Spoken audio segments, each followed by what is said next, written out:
Bismillah, Assalamualaikum warahmatullahi wabarakatuh. Saya Ari Prabowo. Video ini dikhususkan buat Anda yang baru saja pengen tahu pengetahuan dasar dari Microsoft PowerPoint 2016. Dalam beberapa waktu ke depan, saya akan men-share pengetahuan dasar PowerPoint 2016 dan bagaimana bekerja membuat slide dengan teks, gambar, transisi, animasi, video dan audio sehingga menghasilkan slide sederhana dan menarik seperti ini.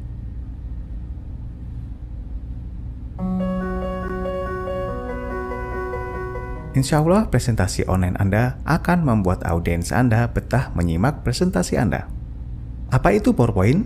PowerPoint adalah aplikasi paling populer yang digunakan untuk membuat dan mengelola presentasi. PowerPoint merupakan bagian dari aplikasi Microsoft Office yang digunakan hampir menyeluruh oleh lembaga-lembaga dan instansi, khususnya di dunia perkantoran.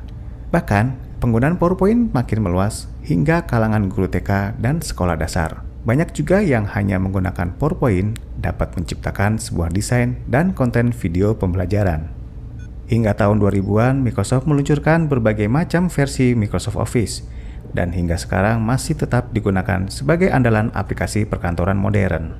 Berbagai macam versi Microsoft Office yang masih banyak digunakan saat ini antara lain adalah Microsoft Office 2007, Microsoft Office 2010, Microsoft Office 2013, Microsoft Office 2016, dan yang terakhir hingga sekarang adalah Microsoft Office 2019 dan Microsoft Office 365. Pada tahun 2016, Microsoft merilis versi terbarunya yang terkenal dengan sebutan Office 2016. Di dalamnya terdapat beberapa aplikasi pecahan seperti Word, Excel, PowerPoint, dan masih banyak lagi yang lainnya. Tentu saja setiap versi dari aplikasi memiliki pembaharuan terus-menerus sehingga membuat aplikasi tersebut berbeda dari versi sebelumnya. Contohnya adalah PowerPoint. Di dalam PowerPoint versi 2016 memiliki beberapa hal yang baru. Pertama, ide desain. Di bagian ini PowerPoint menyarankan kita beberapa opsi desain atau tampilan secara otomatis. Kedua, berbagi file. Di dalam PowerPoint 2016, kita bisa berbagi file untuk kolaborasi dengan orang lain yang kita inginkan, sehingga kita dapat melihat dan bekerja sama dalam pengelolaan sebuah file presentasi. Ketiga, mengetahui orang sedang bekerja. Saat dilakukan pengeditan terhadap file PowerPoint yang telah di-share, maka akan terlihat siapa saja yang telah melakukan pengeditan file tersebut. Keempat, pen portable atau ink annotation dengan beberapa pilihan seperti penghapus, pen, pensil, dan highlighter atau penanda seperti stabilo. Kelima, menyisipkan hyperlink atau tautan. Kita dapat menyisipkan sebuah file atau alamat situs web sehingga saat presentasi kita dengan mudah menyajikan file atau alamat situs web tersebut tanpa harus berpindah ke tampilan desktop komputer. Dan slide presentasi pun akan lebih terlihat bagus dan menarik. Keenam, remove background. Kita dapat menghapus dan mengedit latar belakang atau background dengan lebih mudah. PowerPoint secara otomatis akan menyeleksi atau mendeteksi area background yang ingin dihapus, sehingga kita tidak perlu mengedit ulang gambar yang akan kita hapus backgroundnya. Itu dia keenam fitur baru yang ada di PowerPoint 2016. Topik yang akan saya sampaikan di video ini antara lain pengenalan interface PowerPoint, bekerja dengan slide, bekerja dengan teks dan gambar, bekerja dengan transisi dan animasi, yang terakhir bekerja dengan video dan audio. Kita masuk ke topik pertama yaitu pengenalan interface PowerPoint. Pada saat pertama kali kita menjalankan PowerPoint, tampilan awalnya adalah sebagai berikut. Untuk memulainya kita pilih New, kemudian Blank Presentation. Nah, seperti ini tampilan dari Microsoft PowerPoint 2016. Yang terletak paling atas ini bernama title bar, yang biasanya menampilkan nama file PowerPoint yang sedang dibuka. Selain itu, terdapat pula berbagai tombol sebagai berikut. Tombol Save berguna untuk menyimpan data PowerPoint yang telah dibuat. Tombol Undo berguna untuk mengembalikan satu kejadian kepada kejadian sebelumnya. Tombol Redo kebalikan dari tombol Undo. Tombol Start from Beginning berguna untuk memulai presentasi dari awal. Tombol Touch atau Mouse Mode berguna untuk merubah mode antara mode Touch atau mouse dalam mengoperasikan PowerPoint. Menu ini akan muncul apabila layar laptop Anda bisa touchscreen. Kemudian tombol Customize Quick Access Toolbar. Tombol yang berbentuk panah ke bawah tersebut berguna untuk menampilkan dan menyembunyikan tombol seperti tombol Save, Open, Undo, Redo, dan tombol lainnya. Yang bertuliskan Presentation 6 ini adalah nama file yang sedang dibuka. Kemudian bergeser ke bagian tengah, di sini adalah bagian Search yang berfungsi untuk mencari apapun yang berkaitan dengan kata kunci yang dimasukkan. Apabila tidak ditemukan, kita akan diarahkan ke mesin pencari Bing milik dari Microsoft. Kemudian bergeser lagi ke bagian kanan, di sini ada bagian nama pengguna. Di sini akan muncul apabila kita login menggunakan akun dari office.com maupun akun dari Microsoft. Tombol Ribbon Display Option yang berguna untuk menghilangkan dan menampilkan tab dan comments. Tombol Minimize berguna untuk menghilangkan atau mengecilkan jendela PowerPoint. Tombol Restore yang berguna untuk memaksimalkan dan meminimalkan ukuran tampilan jendela PowerPoint. Kemudian tombol Close yang berguna untuk menutup jendela PowerPoint. Panel slide merupakan sebuah jendela yang berisi satu atau lebih slide yang telah ditambahkan ke dalam halaman PowerPoint. Di sini tempat kita mengelola sebuah slide dari mengedit, memindahkan, menghapus slide, dan masih banyak lagi. Lembar kerja atau slide adalah tempat kita membuat dan mengelola sebuah presentasi. Di atas dan sampingnya terdapat rules yang gunanya untuk mempermudah mengolah presentasi, terutama dalam membuat layout dan pengaturan sebuah paragraf. Ide desain berisi berbagai macam ide tampilan yang secara otomatis muncul untuk membantu kita dalam mencari ide seperti apa tampilan slide yang akan kita buat. Kita dapat memilih salah satunya jika ada yang sesuai. Status bar kiri yang terletak di kiri bawah merupakan sebuah penunjuk di slide berapa kita berada dari jumlah total slide yang ada. Di sampingnya ada spell check untuk memeriksa ejaan pada teks yang ada di slide apakah sudah benar atau belum. Ini disesuaikan dengan bahasa yang digunakan. Status bar kanan yang terletak di kanan bawah terdiri dari notes yang berguna untuk menampilkan jendela catatan. Presentation View yang berguna membuat tampilan lembar kerja slide menjadi normal. Slide Sorter berguna untuk menampilkan semua slide. Reading View berguna untuk menampilkan slide dalam satu jendela penuh untuk dibaca. Slide Show berguna untuk memulai slide show dari slide yang saat ini tampil. Berbeda ketika kita menekan tombol F5. Kalau F5, kita memulai slide show dari slide paling awal yaitu slide 1. Zoom in dan zoom out yang berguna untuk memperbesar dan memperkecil lembar kerja slide. Zoom level untuk menampilkan persentase dari besar lembar kerja slide. Fit slide to current window berfungsi untuk merubah tampilan lembar kerja slide dalam bentuk view secara keseluruhan. Nah, itulah tampilan antarmuka dari PowerPoint 2016. Sekarang kita masuk ke menu file. Di dalam menu file terdiri dari New, Open, Info, Save, Save As, Save as Adobe PDF, Print, Share, Export, dan Close. Masuk ke menu Home, tampilannya tidak jauh berbeda dengan Microsoft Word. Kemudian masuk ke menu Insert. Di dalam menu Insert terdiri dari beberapa seperti New Slides, Reuse Slides. Terus di sini kita juga ada tombol untuk memasukkan picture, screenshot, shape, icon, dan sebagainya. Kemudian menu Draw berisi tools yang salah satunya untuk menulis dan menggambar. Kita dapat mencoret-coret slide presentasi kita saat kita membawakan presentasi. Masuk ke menu desain. Di dalamnya terdapat pilihan tema standar yang dapat kita gunakan. Biasanya penggunaan tema ini sangatlah jarang, karena menurut saya tampilannya sangatlah standar. Bergeser ke bagian kanannya terdapat slide size yang digunakan untuk merubah ukuran dari lembar kerja slide. Juga ada format background, berfungsi untuk merubah warna background slide.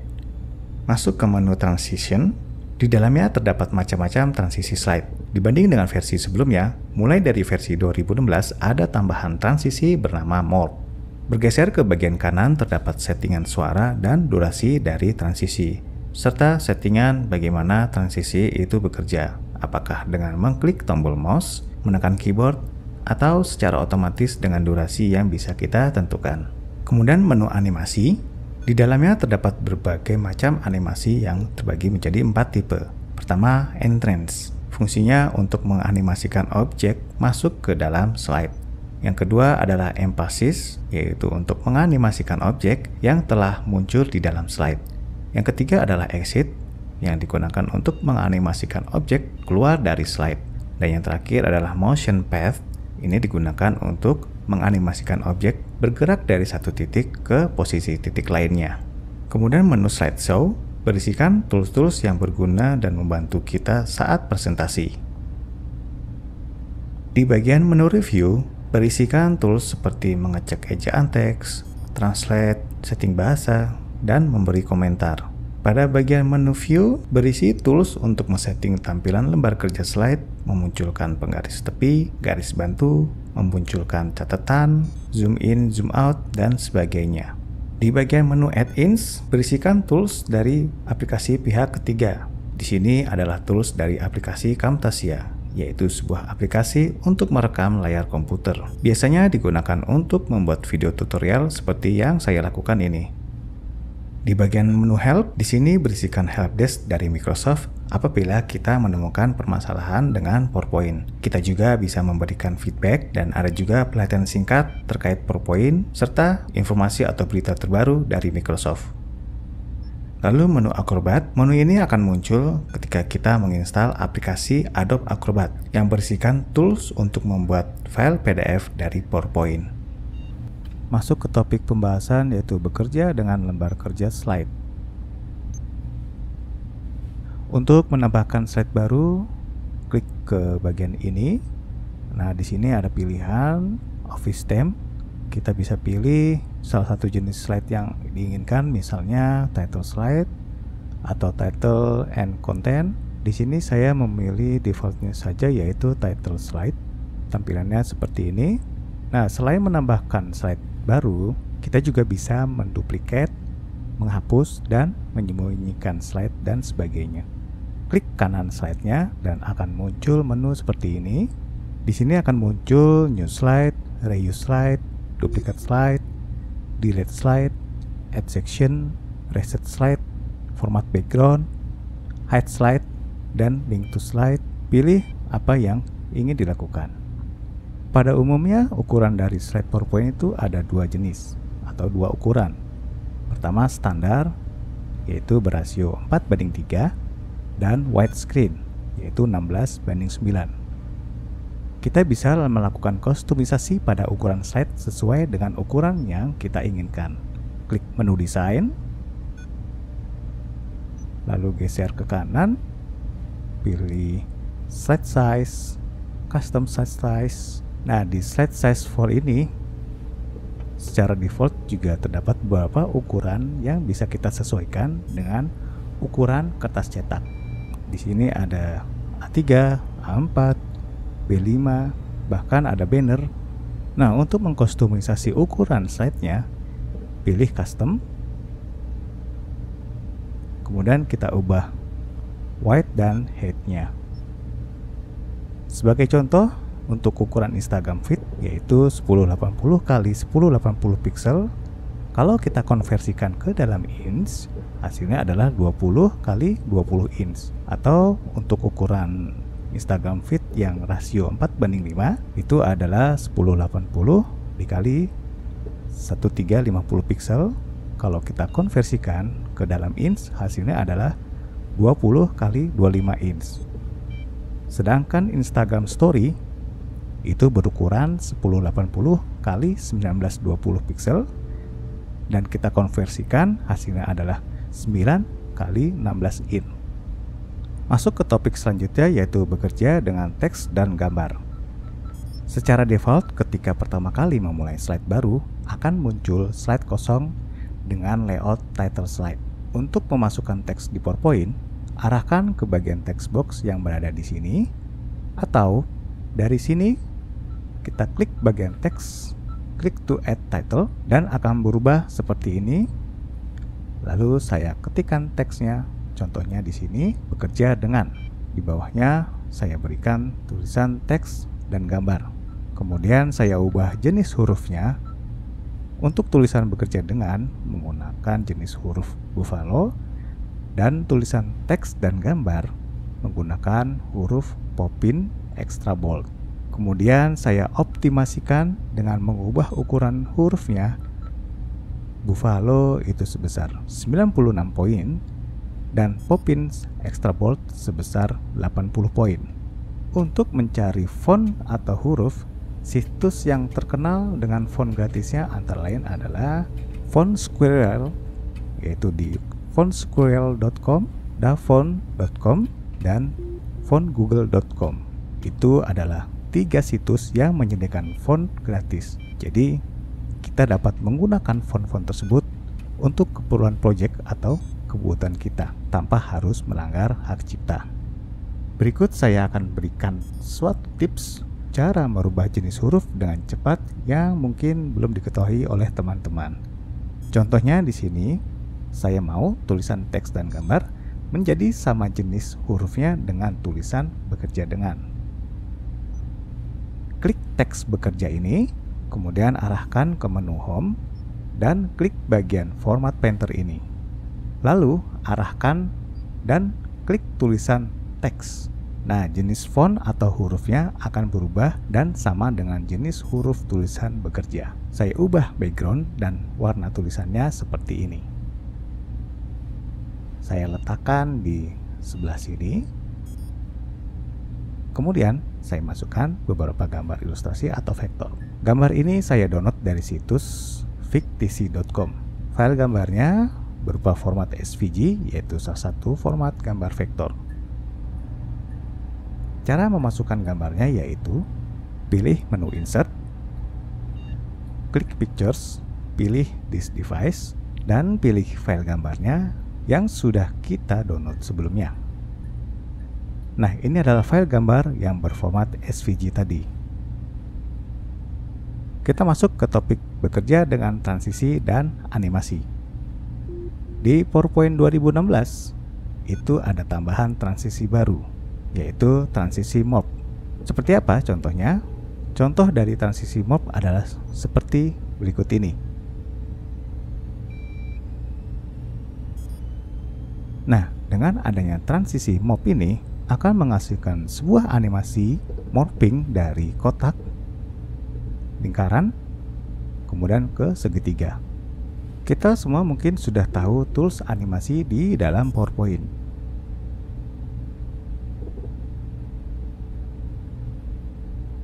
Animasi di PowerPoint terbagi menjadi 4 macam. Yang pertama adalah entrance effect, adalah sebuah animasi masuk objek atau teks.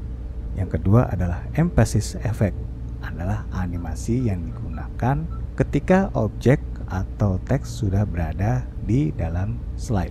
Yang ketiga adalah exit effect, animasi keluar dari sebuah teks dan objek. Dan keempat adalah motion pad, animasi teks atau objek dari satu titik ke titik lain dalam satu slide. Untuk animasi dapat kita atur kapan waktunya animasi itu berjalan. Ada 3 pilihan. Yang pertama adalah on click. Animasi akan berjalan ketika kita melakukan klik pada pointer atau mouse atau pada keyboard. Kemudian yang kedua adalah with previous. Animasi akan berjalan berbarengan dengan animasi sebelumnya. Kemudian yang ketiga adalah after previous, di mana animasi akan berjalan setelah animasi sebelumnya selesai berjalan. Kita juga bisa memperlambat atau mempercepat pergerakan dari animasi di bagian duration dan mengatur kapan animasi tersebut mulai berjalan di bagian delay. Masuk ke topik selanjutnya, yaitu bekerja dengan video dan audio. Penggunaan video dan audio sangatlah perlu dalam pembuatan sebuah presentasi. Ada yang tahu kenapa? Karena manusia adalah makhluk visual. Otak manusia memproses gambar 60.000 kali lebih cepat daripada teks. Bayangkan bagaimana jika dengan bentuk video dan audio, tentunya akan lebih cepat lagi otak memprosesnya dan materi presentasi yang dibawakan akan lebih mudah diserap oleh audiens. Masuk ke menu Insert, kemudian geser ke kanan, klik video. Ada 3 sumber video yang bisa kita masukkan. Yang pertama adalah this device, yaitu file yang sudah kita simpan di dalam laptop atau komputer. Kemudian stock videos, yaitu video-video yang terdapat di galeri Microsoft. Yang ketiga adalah online video. Nah, contohnya adalah YouTube, bisa kita embed di dalam PowerPoint. Nah, untuk memasukkan audio, klik audio ini. Sumber audio bisa kita ambil dari file yang sudah kita simpan di komputer atau laptop, atau kita bisa record audio secara langsung. Baik, sekian dari saya. Semoga materi ini bisa bermanfaat untuk teman-teman dan Bapak Ibu sekalian. Akhir kata saya ucapkan Assalamualaikum warahmatullahi wabarakatuh.